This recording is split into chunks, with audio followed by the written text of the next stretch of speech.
지난주에 제가 장례가 있었습니다.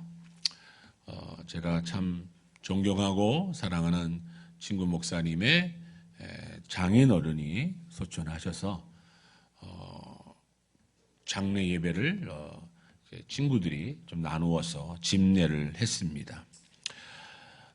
물론 믿음의 사람이었습니다. 그리고 그 믿음의 고백을 한 모습이었기에 소천할 때의 그 모습은 참 평화로웠다라고 우리 유족들을 통해서 듣게 되었습니다.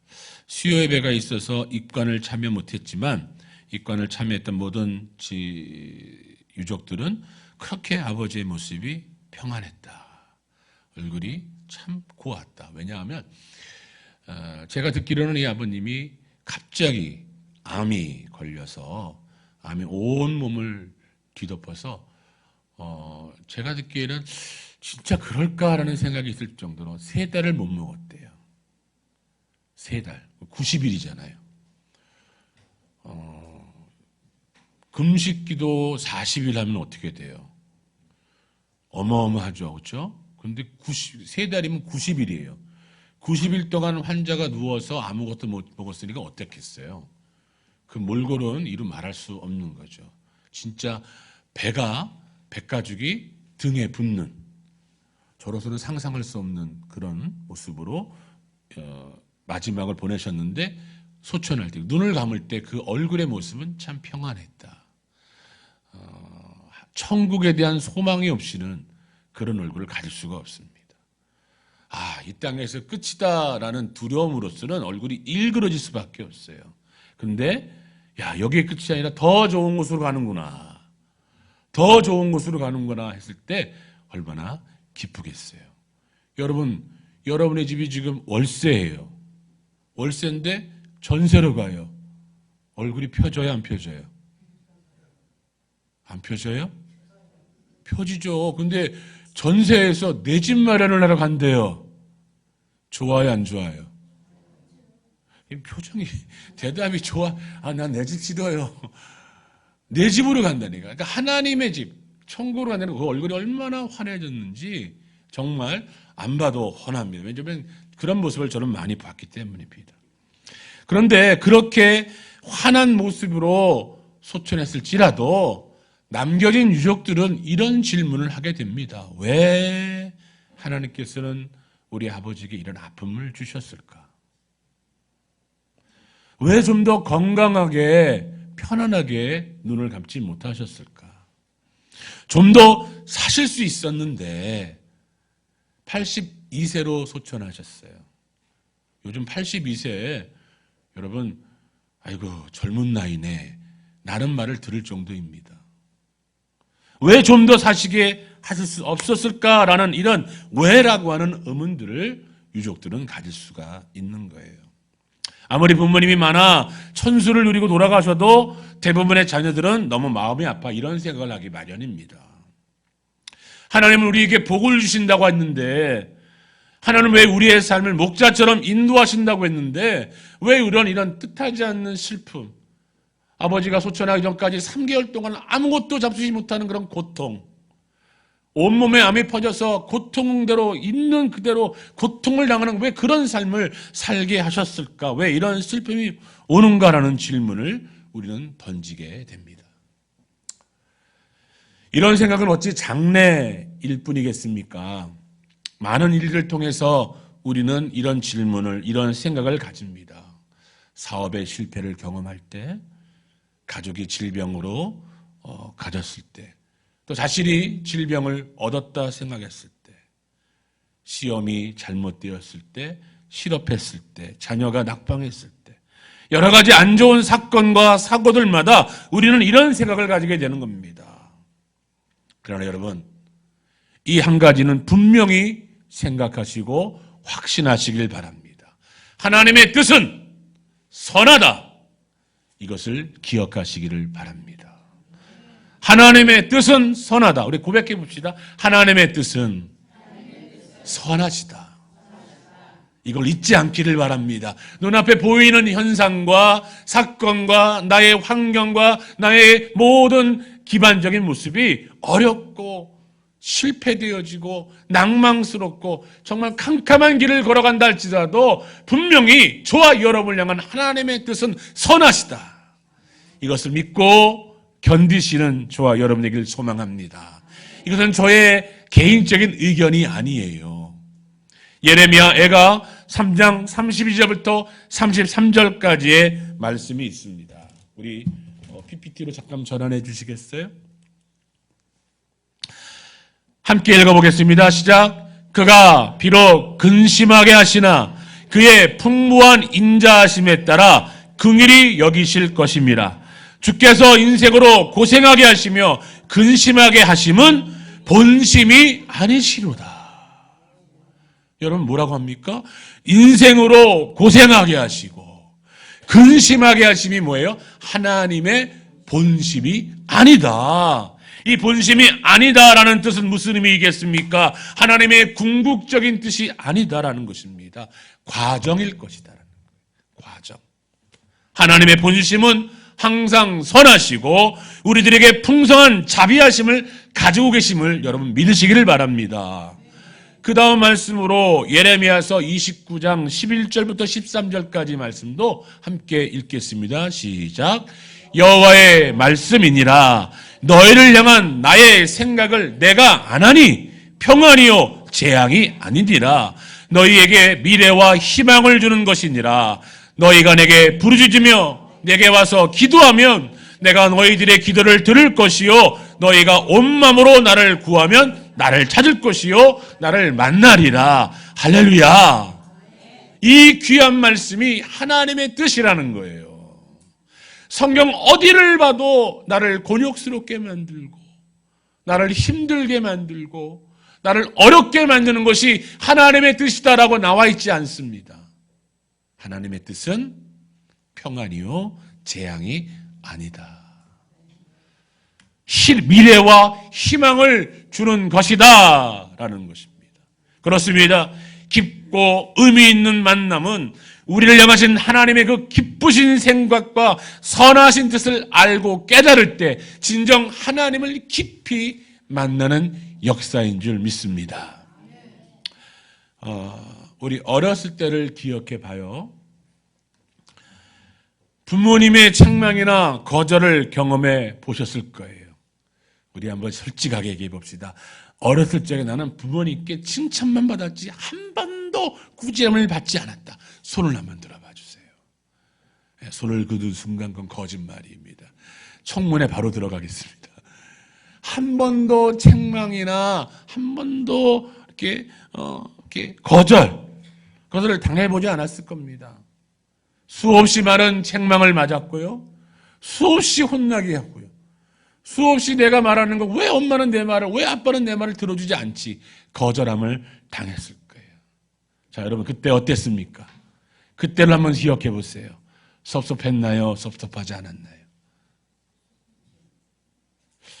이성님 섭섭했죠? 네, 여기 부모님도 계시니까 또 말하기 쑥스러워서 그럴 수 있지만 섭섭하셨을 거예요. 어쩔 때는 집을 나가버릴까도 생각했을 거예요. 맨날 나는 내가 말하면 한 번도 안 들어줘 말이야.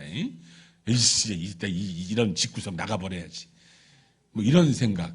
옆집 아저씨는 내 말을 더 잘 들어줄 건데 혹시 이런 엉뚱한 생각으로. 그런데 여러분 섭섭하고 원망이 있었지만 지나고 보면 그 거절과 책망 속에 담겨져 있는 부모님의 큰 사랑을 깨달으셨을 겁니다. 그렇죠? 그래요. 그 부모님의 큰 사랑이 거기에 있었기에 지금 우리가 이 자리에 있는 것인 줄 믿습니다. 인생을 향한 하나님의 의도도 그렇습니다. 하나님의 거절, 하나님의 책망에는 하나님의 깊은 사랑과 염려가 담겨져 있다는 겁니다. 모든 일에는 하나님의 선한 의도가 있다라고 하는 것입니다. 우리가 그 뜻을 모르고 그 의도를 모르기 때문에 지금 당장은 섭섭한 거예요. 지금 당장은 에이 믿으면 뭐해? 라는 고백을 할 수도 있는 것입니다. 종종 하나님의 사랑에 회의를 던지는 것은 하나님의 그 깊은 사랑을 아직 깨닫지 못하고 경험하지 못하기 때문에. 그러나 여러분 아까 우리가 고백한 것처럼 하나님의 뜻은 선하시다. 이것을 믿고 기다리면 반드시 하나님의 그 깊은 사랑과 선하신 뜻이 우리의 삶에서 나타나게 될 줄 믿습니다. 인생에는 두 번의 생일이 있다고 합니다. 하나는 어머니의 태에서 태어나는 생일, 또 하나는 나의 생명의 구주가 되시는 하나님을 만나고 그분의 생각을 아는 것입니다. 그분의 자녀가 되는 줄 믿습니다. 저는 이 자리에서 정말 축하하고 싶은 분이 한 분 계세요. 우리 박희원 성도님이십니다. 할렐루야. 우리 박희원 성도님이 영접 기도를 하셨어요. 할렐루야. 그리고 오늘 세 번째 배운 과에서 우리 성령님께서 구주로 영접한 사람 마음에는 함께 하신다, 내주하신다. 그걸 고백하면서 이제 그분과 함께 대화하며 그분과 함께 기도하며 그분의 자녀의 권세를 가지고 사용하시겠다 함께 말씀을 좀 나눴습니다. 우리 축하의 박수로. 어떤 멋진 역사가 일어날지 저는 기대가 됩니다.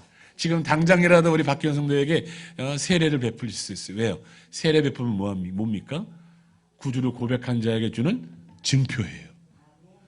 그러나 우리가 공부가 우리 새가족반이 끝날 때까지 조금 제가 참도록 하겠습니다. 여러분도 계속 기도해 주셔서 더 많은 깊이 있는 말씀의 교제가 있기를 위해서 기도해 주시고, 이제 우리 박기원 성도도 두 번째 세기를 가지신 거예요. 내가 예수 그리스도를 영접하고 하나님의 자녀가 되는 날.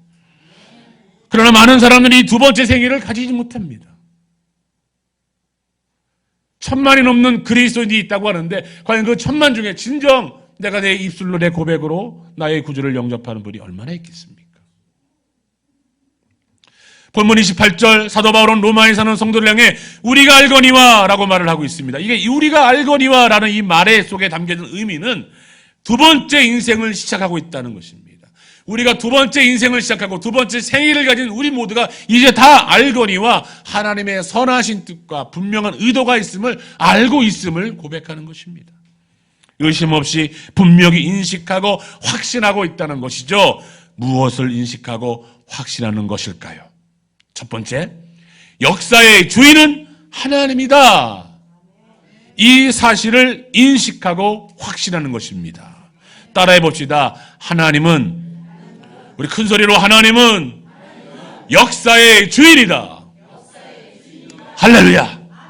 이 고백을 하면 나가야 돼요. 하나님은 우주와 인간을 창조하셨습니다. 그래서 하나님은 우주 역사의 주인이십니다. 하나님은 우리를 창조하셨습니다. 인류를 창조하셨어요. 그래서 인류 역사의 주인이십니다. 하나님은 나를 만드셨어요. 나를 이 땅에 보내주셨어요. 그래서 내 개인의 역사의 주인이 있는 줄 믿습니다. 역사는 하나님의 손 안에 있고 인간의 운명도 하나님의 손에 달려있음을 고백하는 것이 저와 여러분의 진심 어린 고백이 되어야 하는 것입니다. 이것이 우리의 신앙 고백입니다. 그러기에 역사에는 목표가 있어요. 목적이 있어요. 그냥 아무데나 방향성 없이 가는 게 아니라 분명한 역사적 목표를 가지고 목적을 가지고 분명한 방향성을 가지고 간다고 하는 거예요. 되는 대로 뜻없이 흘러가는 것이 아니라 주인 되시는 하나님의 분명한 목적을 가지고 그 목적을 향해 흘러가고 있음을 믿기를 바랍니다. 그래서 역사는요, 어떤 신학자가 얘기합니다. 제2의 성경이다. 역사는. 왜냐하면 성경을 통해서도 하나님의 뜻을 알 수 있지만 역사에 흘러가는 모습을 통하여 하나님의 분명한 뜻을 볼 수 있기 때문에. 그래서 역사를 제2의 성경이라고도 합니다. 그래서 우리 성도는요, 이 역사를 바라봄에 있어서 수평적으로 바라보면 안 돼요. 인간 대 인간의 역사구나, 인간 대 인간의 삶이구나 하고 바라봐서는 안 됩니다. 우리 성도들은 하나님의 선하신 뜻이 분명히 있고 이 역사의 주인이 하나님을 믿는 우리 성도들은 이 역사를 어떻게 봐야 되냐? 수직적으로 봐야 돼요. 수직적. 역사는 사람과 사람 사이에 일어나는 수평적 사건이 아니라 역사는 하나님이 수직적으로 간섭하시는 것이다. 하나님의 핸들링이 있는 곳이다. 하나님의 섭리가 있는 것이다. 하나님의 인도함이 있는 것이 바로 역사다라는 역사의식을 가지기를 축복합니다. 그래서 역사의 순간순간을 하나님의 경륜 속에서 일어나는 사건들, 모든 역사의 제반적인 사건들, 지금 우리가 당하고 있는 역사의 흐름들 이해할 수 없습니다. 어찌 저럴까? 어찌 이 자연 만물이 이렇게 돌아갈까? 어찌 저런 전쟁이 지금도 일어날 수 있을까? 어찌 이 사회가 이렇게 생각들이 바뀌어가고 있을까? 사람과 사람 사이의 잘못된 관계와 잘못된 생각이 아니라 이런 모든 우리의 생각을 벗어난 우리가 상상할 수 없고 이해할 수 없는 그런 모든 역사의 흐름이 하나님께서 간섭하고 있다고 하는 것, 하나님의 손안에 있다고 하는 것, 하나님의 핸들링하고 있다는 그 의식을 저와 여러분들이 가져야 될 줄 믿습니다. 그래서 우리 성도들은 항상 하나님의 선하심을 맛보며 모든 사건을 통해 이루어지는 유익을 얻고 살아가야 하는 것입니다. 그런데 여기에 문제가 있어요. 항상 하나님의 선하신 뜻이 지배하고 하나님의 그 힘으로 인도하는 역사가 전혀 선하지 못한 경우가 있다라고 하는 거예요. 세상의 악과 부조리를 경험할 때 우리는 느낍니다. 납득할 수 없는 애매한 고난이 우리 인생의 행로를 지날 때에 우리는 경험합니다. 여기에서 우리는 하나님에 대한 선한 이해가 무너지고 하나님의 의에 대한 모순을 느낄 수 있습니다. 그래서 이렇게 고백합니다. 하나님이 역사를 주관하시는데 왜 우리 목사님은 수직적인 관계로 역사를 이해해야 되고 하나님께서 지금도 이 역사를 핸들링하고 간섭하시는데 하나님은 선하다며, 하나님은 선하시다며 왜 이런 일이 일어나는 거예요? 왜 이런 일이 생기는 것인가? 왜 하나님이 우리의 주인이라면서 내 인생에 이렇게 아픔이 생기는 것일까? 내 힘으로 해결할 수 없는 일들이 왜 내 앞에 계속적으로 생기는 것일까? 저는 그런 질문 앞에 서 있는 저와 여러분에게 이런 인물을 소개하길 원합니다. 꿈의 사람 요셉 아시죠? 요셉을 여러분에게 소개하길 바랍니다. 요셉이 모르시는 분? 창세기를 꼭 읽어보시길 바라요. 요셉은 형님들의 미움을 받아 애굽으로 종으로 팔립니다. 죽을 뻔하다가 종으로 팔린 거예요. 종으로 팔린 요셉은 주인 보디발에게 모든 권한을 맡겨주지만 아내의 유혹으로 또 다른 어려움, 즉 감옥으로 이송됩니다. 감옥에서 열심히 맡은 바를 충성을 다했으나 그는 그곳에서 나오는 것이 연연합니다. 언제 일어날지, 언제 내 누명이 바뀔지 모르는 인생을 살고 있습니다. 그러나 저는 감옥 속에서 결코 원망하지 않았습니다. 낙심하지 않았습니다. 그곳에서 열심히 살고 열심히 하나님을 바라보았습니다. 요셉은 그곳에도 하나님이 계심을, 그 지하 감방에서 감옥으로 죄인으로 사는 그 모든 인생 속에도 하나님의 섭리가 있음을 잃어버리지 않고 믿고 의지했던 것입니다. 그래서 거기는 그에서 이렇게 세워지죠. 요셉은 감옥에서 무엇이 됩니까? 애굽의 총리가 됩니다. 여러분 이거를 그냥 역사적, 그러니까 성경에 나오는 이야기라고 해서 아주 아름답게 그려서 그냥 점프했다라고 하지만 이거는 정말 있을 수가 없는 거예요. 있을 수가 없는 거예요. 있을 수 없는 그 역사를 하나님이 이루셔서 애굽의 총리가 되는 거예요. 우리는 이 역사를 보면 깨달아야 하는 것이 있습니다. 하나님께서 정하신 뜻은 반드시 이루어진다고 하는 것을 여러분 기억하길 바라요. 믿으시길 바라요. 하나님이 정하신 뜻은 분명히 때가 있고 그 때에 이루십니다. 오늘 이 역사가 모순되고 부조리하고 전혀 불합리한 것 같지만 오늘의 역사의 끝에는 모든 것이 합력하여 선을 이루는 하나님의 계획하심이 있다. 우리는 그것을 바라봐야 한다는 것이에요. 우리는 그것을 지켜야 되고 우리는 그것을 기대해야 되고 우리는 그것을 기다려야 한다는 것을 믿길 바랍니다. 이것이 이루어지라고 믿는 것이 그리스도인입니다. 이것을 이루어지라고는 믿는 확신을 가지고 살아가는 것이 성도의 삶입니다. 오늘 우리가 이 자리에서 우리 인생의 역사를 보면서 동일하게 고백할 것은 하나님의 선하신 뜻은 이루어진다. 지금 저와 여러분 기다릴 뿐인 것입니다. 성경의 요셉과 같이 하나님의 수직적인 간섭을 있는 성도는 어떠한 상황 속에서도 실망하지 않고 낙심하지 않을 수 있습니다. 지난번 설교했죠? 낙심할 수는 있으나 기도의 끈을 놓아서는 안 된다. 이러한 믿음은 하나님의 사랑이심을 믿는 것입니다. 저는 하나님의 사랑을 믿는 저와 여러분이 이 말씀은 늘 기억해야 된다고 봅니다. 우리 PPT 전환해 주시고요.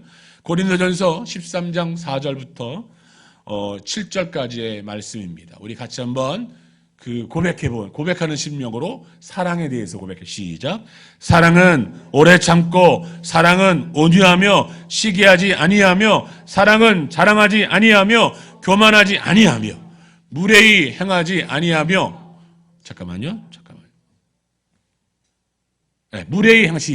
무례히 행하지 아니하며 자기의 유익을 구하지 아니하며 성내지 아니하며 악한 것을 생각하지 아니하며 불의를 기뻐하지 아니하며 진리와 함께 기뻐하고 모든 것을 참으며 모든 것을 믿으며 모든 것을 바라며 모든 것을 견디느니라. 이 사랑을 붙잡고 있는 저와 여러분은 결국 하나님의 선을 이름을 목도하게 될 줄 믿습니다. 같이 봅시다. 같이 기다리고 같이 뜻을 경험하고 그 하나님의 놀라운 뜻을 경험하는 하나님의 사람들, 하나님의 성도 되기를 주님 여러분 믿으시길 바라고요. 하나님이 전능하심을 믿는 것 중요합니다. 하나님은 사랑과 더불어 능력이 있으신 분이에요. 전능하신 분입니다. 능력자이십니다. 그러기에 하나님은 사랑이며 전능하시기에 오늘 본문의 말씀 모든 것을 합력하여 선을 이루시는 분인 줄 믿습니다. 우리 따라해 볼까요? 모든 것이 합력하여 선을 이룹니다. 아멘. 자, 여기서 선이란 뭘까요? 모든 것이 협력하여 선을 이루는데 선이란 뭘까요? 선을 이룬다는 것은 모든 것이 잘 된다 이렇게 받아들일 수 있는데 그것만은 아닙니다. 모든 것이 잘 된다라고 내가 여러분께 선포하면 여러분 나중에 나한테 따질 게 많을 거예요. 아니 잘 된다고 했는데 안 되는데요? 이거 어쩌라고?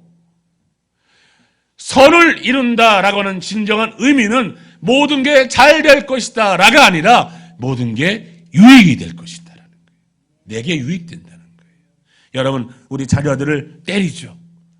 맞는 입장에 있어서는 그게 유익이에요? 뭐예요? 에? 맞는 게 좋아요? 그럼 우리 출석으로 맞는 걸로 할까요? 맞는 입장에서는 때림을 맞는 것, 내가 맞는 거는 그건 내게 싫은 거예요. 엄청난 거예요. 그러나 그것이 우리 자녀들에게 무엇이 되라고 때립니까? 약되라고, 유익이 되라고, 잘 되라고.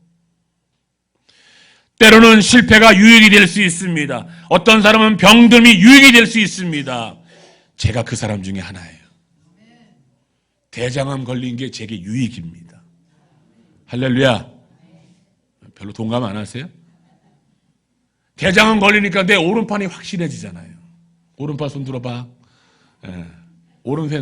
왼손 손 들어봐요. 예. 그렇죠. 저기 다 있잖아요. 내가 대장암 걸리지 않았으면 오른팔 왼팔을 몰랐을 거예요. 내가 대장암 걸리지 않았으면 우리가 어찌 40일 새벽 기도를 할 수 있었겠습니까? 우리가 대장암 걸리지 않았으면 우리 성들이 어떻게 하나님 앞에 기도할 수 있겠습니까? 저에게 대장암은요 유익이었습니다. 유익이에요. 여러분들이 저를 볼 때 얼마나 불쌍한 모습으로 쳐다봅니까? 우리 목사님 불쌍한 사람이에요. 여러분들이 저를 버릴 수 있겠어요? 병든 사람 버릴 수 있어요?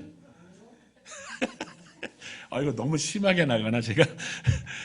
그러니까 모든 면에 있어서 저는 이 대장암이 유익이에요. 여러분들도 여러분이 당하고 있는 어떤 고난이 있다면 그 고난이 나를 죽이려고 하는, 나를 실패하려고 하는 게 아니라 내게 유익을 주는 모든 것이 합력하여 선을 이루는 것임을 믿으시기를 바랍니다. 하나님 모든 사건을 통해 우리에게 유익을 주십니다. 그래서 시편 119편 71절 말씀입니다. 함께 읽겠습니다. 시작.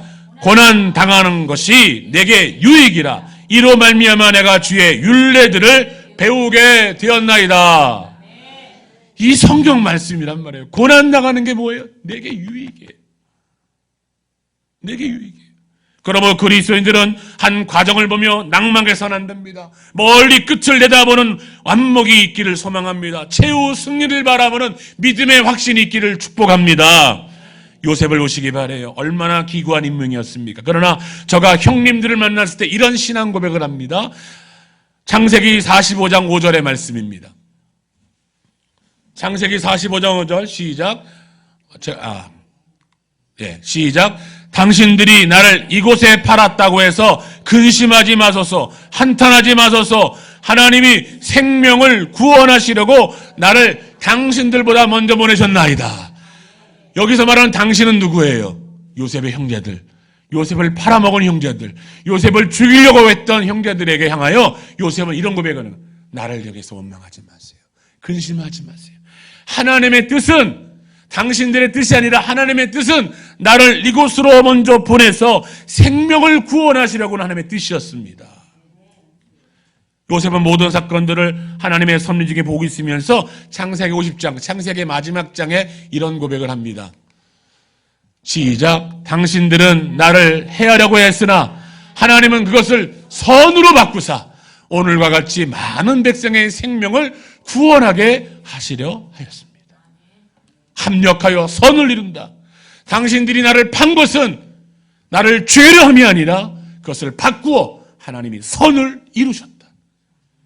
이게 진짜 성도들의 고백이 되어야 하는 것입니다.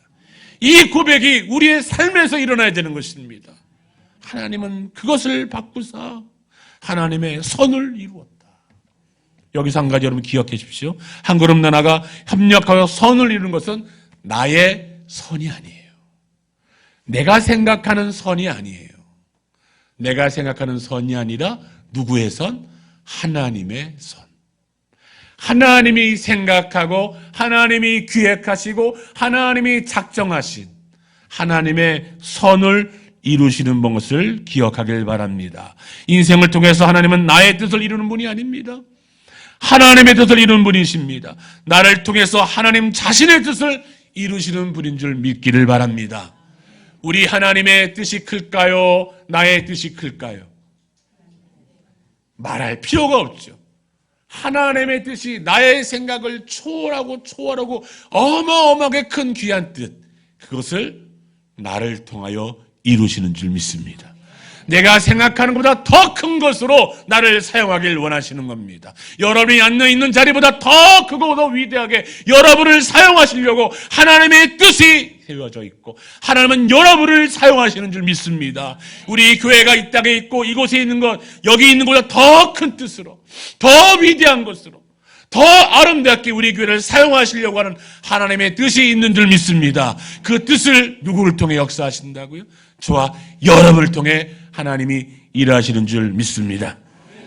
이런 하나님의 사역을 믿는 성도들은 현재 은혜를 족하게 여길 수 있습니다. 지금 이 사건, 지금 이 일이, 내가 처해 있는 환경이 유익한 하나님의 선한 뜻을 이루는 과정이구나. 이 자리가 결국은 하나님의 위대한 뜻이 이루어지는 뜻이구나, 자리이구나. 이것을 믿으시며 오늘 저와 여러분이 당하고 있는 혹 고난이 있다면, 어려움이 있다면, 답답함이 있다면, 루즈함이 있다면, 지루함이 있다면 그 자리에 머무르지 마시고 이것이 날 향하신 하나님의 뜻과 위대한 경륜이 이루어지는 과정이고 분명히 그 뜻이 끝이 있음을 믿고 나아가는 저와 여러분에게를 주님의 이름으로 축복합니다. 기억하십시오. 하나님은 선하십니다. 하나님의 선한 뜻은 반드시 이루어집니다. 이 고백을 하는 저와 여러분 되기를 다시 한번 주의 이름으로 축복합니다. 아멘.